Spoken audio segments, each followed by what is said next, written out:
Welcome back to the Lit Hit. Today, we'll explore the character of Banquo, friend of Macbeth, father of Fleance. Our overarching question is this: is Banquo a subject of unfaltering loyalty, or an accessory with murderous ambition? This question divides opinion among scholars. The main area of contention is this: why in Act 2, Scene 1, does Banquo tell his son Fleance to take my sword? Let's have a look at that now. Hold! Take my sword. There's husbandry in heaven. Their candles are all out. Take thee that too. A heavy summons lies like lead upon me, and yet I would not sleep. Merciful powers, restrain in me the cursed thoughts that nature gives way to in repose. Give me my sword! Who's there? Perry Westbrook theorised that, I do not mean that Banquo actually would have murdered the king, but that he was afraid that he would. Banquo was suffering from a guilty conscience because of his murderous dreams. He was appalled by the ideas that had entered his sleeping mind. He had become so afraid of his thoughts and dreams that he hardly dared go to bed and face for another night such an unexpectedly dreadful side of his nature. So, Westbrook thinks Banquo's command, take my sword, is a precaution, purposefully set in place by Banquo himself to prevent him from fulfilling his murderous desires. But others disagree. Many think Banquo is an unwavering, loyal subject, that there must be other reasons why he wants Fleance to hold his sword. Perhaps his arm was aching, or maybe he was eating a sandwich. In essence, this is one of the major criticisms of Westbrook's view. Are his claims about Banquo's psychological state merely conjecture, guesswork, a stab in the dark, if you'll forgive the pun? Does this interpretation of Banquo fit with his dramatic role in the rest of the play? What purposes does Banquo serve in Shakespeare's wider aims for the work? These are questions we'll explore over the course of today's video. We'll follow this plan. First, we'll consider why Westbrook and others might think Banquo is an accessory to murder. Second, we will examine the popular rebuttals to this view as set out in Olive Henneberger's paper, in her upholding of Banquo as a loyal subject. Finally, we'll reflect on exam technique with a focus on this particular debate. First then, why might we think Banquo is an accessory to murder? In Act 1, Scene 3, Banquo notes that Macbeth seems rapt with awe, spellbound, entranced by the witch's prophecies. Whilst Banquo claims disinterest and sounds apathetic, who neither beg nor fear your favours nor your hate, he does command them to speak then to me. Is this natural intrigue or selfish ambition? Well, while Macbeth's fascination evolves into established confidence in the witch's prophecies, your children shall be kings, Banquo is decidedly sceptical. Were such things here as we do speak about, or have we eaten on the insane root that takes the reason prisoner? And Macbeth responds, your children shall be kings. Whilst in this encounter Banquo demands that the witches give him a prophecy as well, he does say this: if you can look into the seeds of time and say which grain will grow and which will not, speak then to me. And these are a strange echo of the words to Duncan in Act 1, Scene 4. Duncan's just told him that he's going to make Macbeth, and by implication Banquo, full of growing, meaning riches and honours beyond their wildest dreams. And Banquo responds with, there if I grow, the harvest is your, Duncan's, own. Can you see the symmetry in the language there between when he first hears the witch's prophecies and say which grain will grow, and now here he is with the opportunity to gain from Duncan, lavishing on him rewards and honours, and he's saying, well, if I grow, Duncan, the harvest is yours. It's you who's going to benefit from my growing. And Henneberger says, these are surely the words in essence of loyalty.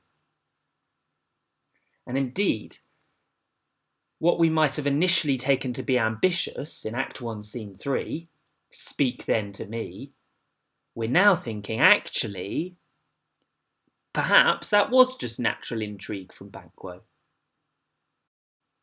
Well, I think perhaps the best evidence in favour of Banquo as an accessory to murder, as Westbrook suggests, comes at the beginning of Act 3. Macbeth has been king for some months, and Banquo reveals his distrust of Macbeth. Thou hast it now, king, Cawdor, Glamis, all, as the weird women promised, and I fear thou play'st most foully for it. Surely, a loyal subject, loyal to Duncan, and hence, by implication, the continuation of his regime under Malcolm, would have acted on those suspicions.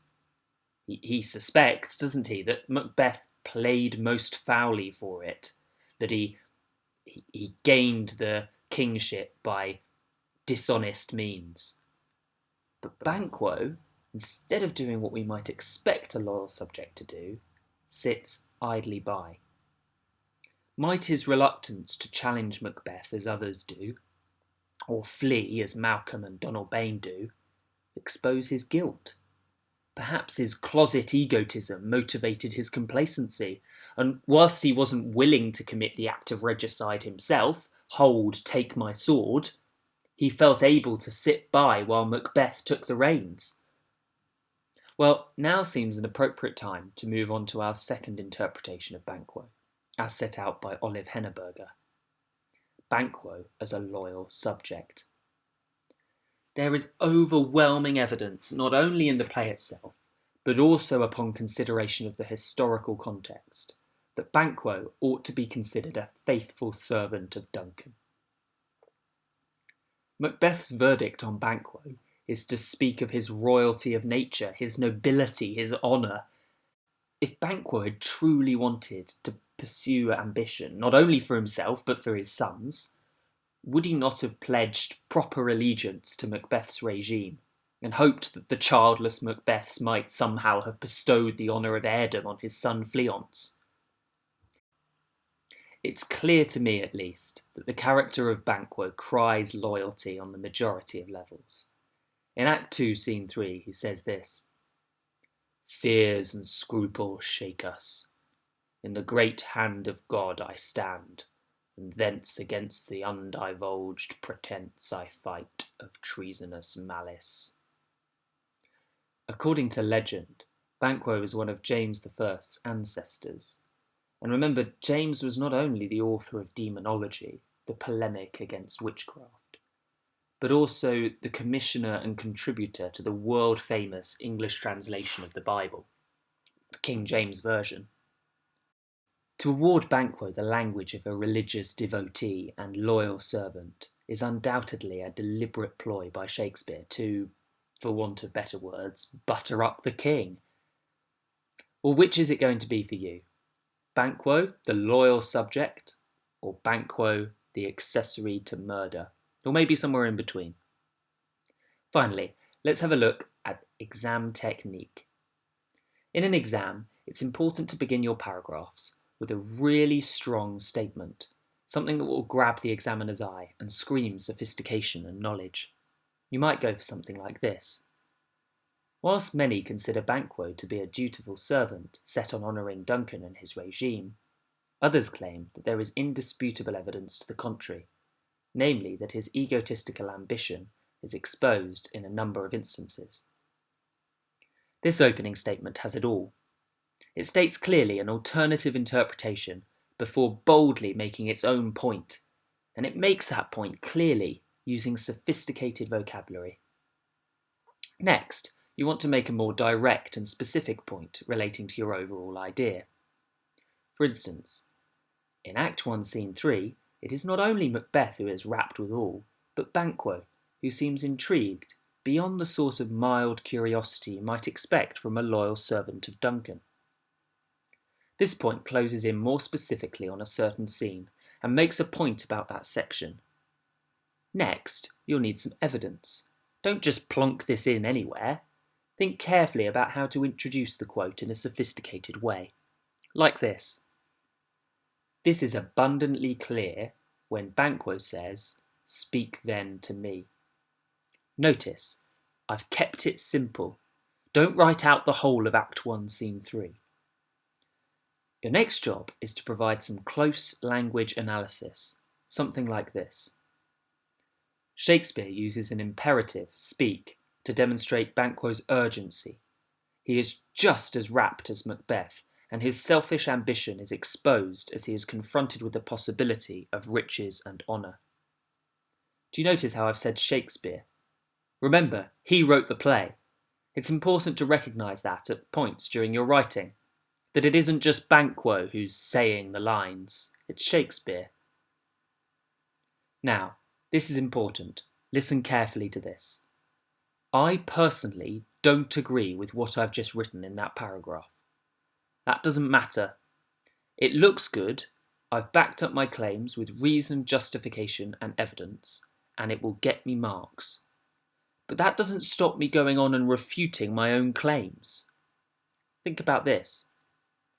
However, this is simply unjustifiable in the context of the play as a whole and the historical background of the play.